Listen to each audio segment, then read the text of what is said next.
El libro de H.P. Lovecraft. Mis recuerdos son muy confusos.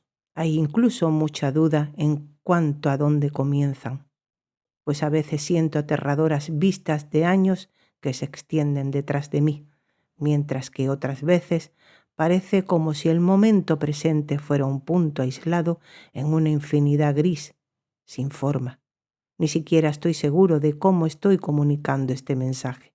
Aunque sé que estoy hablando, tengo la vaga impresión de que se necesitará una mediación extraña y tal vez terrible para soportar lo que digo a los puntos en los que deseo ser escuchado. Mi identidad también está desconcertadamente nublada. Parece que he sufrido una gran conmoción, quizás de algún resultado totalmente monstruoso de mis ciclos de experiencia única e increíble. Estos ciclos de experiencia, por supuesto, provienen del agusanado libro. Recuerdo cuando lo encontré en un lugar poco iluminado, cerca de un río negro y contaminado donde siempre hay neblina. Ese lugar era muy antiguo y los estantes llegaban al techo, llenos de libros podridos sin fin en todo el interior de las habitaciones y alcobas desprovistas de ventanas. Había además grandes montones amorfos de libros en el suelo y en compartimientos improvisados, y fue en uno de estos montones que encontré la cosa. Nunca conocí el título porque las primeras páginas estaban desaparecidas, pero cayó abierto por el final y me dio una visión de algo que envió mis sentidos titubeando. Había una fórmula, una especie de lista de cosas que decir y hacer, que reconocí como algo oscuro y prohibido. Algo que había leído antes en párrafos furtivos de mezcla de aborrecimiento y fascinación encerrados por esos extraños y antiguos delvers en los secretos guardados del universo cuyos textos decadentes me gustaba absorber. Era una llave, una guía para ciertas puertas de entrada y transiciones, las que los místicos han soñado y susurrado desde que la raza era joven y que conducen a libertades y descubrimientos más allá de las 3 dimensiones y reinos de la vida y la materia que conocemos. Durante siglos ningún hombre había recordado su sustancial vital o sabido dónde encontrarla, pero este libro era muy antiguo. Ninguna imprenta, sino la mano de un monje medio enloquecido, habría trazado estas ominosas frases latinas en caligrafía uncial de una antigüedad impresionante.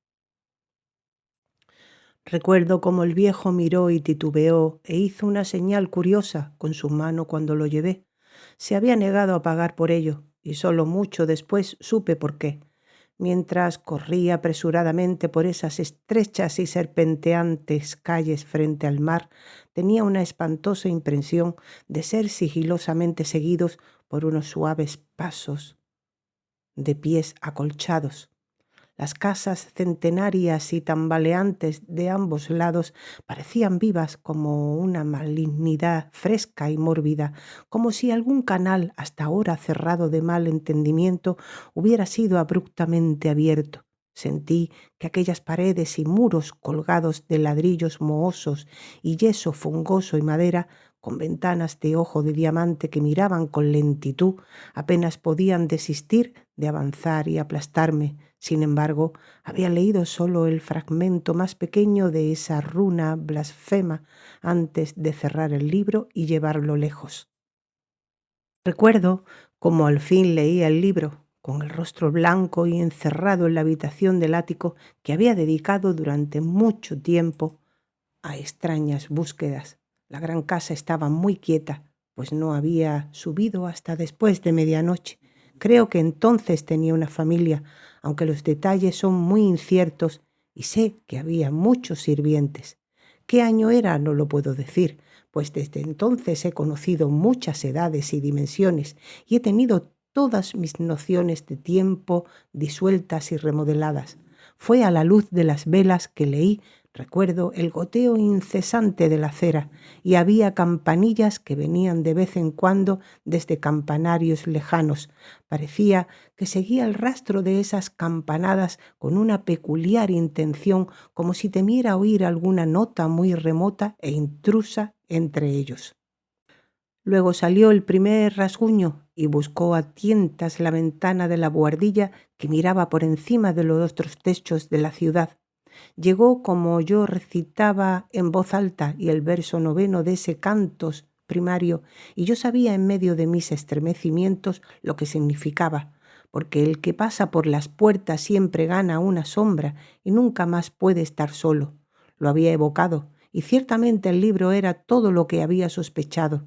Esa noche pasé por la puerta de entrada a un vórtice de tiempo y visión retorcidos, y cuando me encontré por la mañana en la habitación del ático, vi en las paredes y estantes y accesorios lo que nunca había visto antes.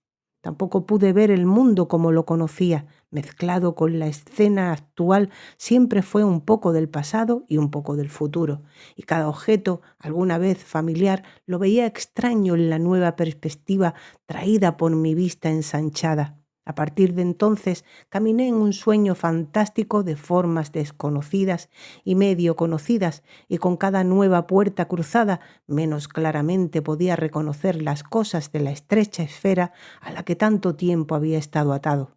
Lo que vi acerca de mí nadie lo vio, y me volví doblemente silencioso y distante para que no me consideraran loco.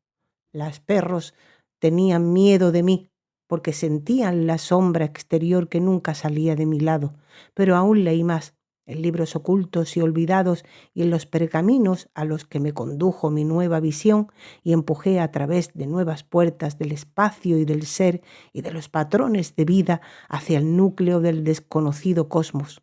Recuerdo la noche en que hice los 5 círculos concéntricos de fuego en el suelo y me quedé en el centro cantando esa monstruosa letanía que el mensajero de Tartaria que había traído.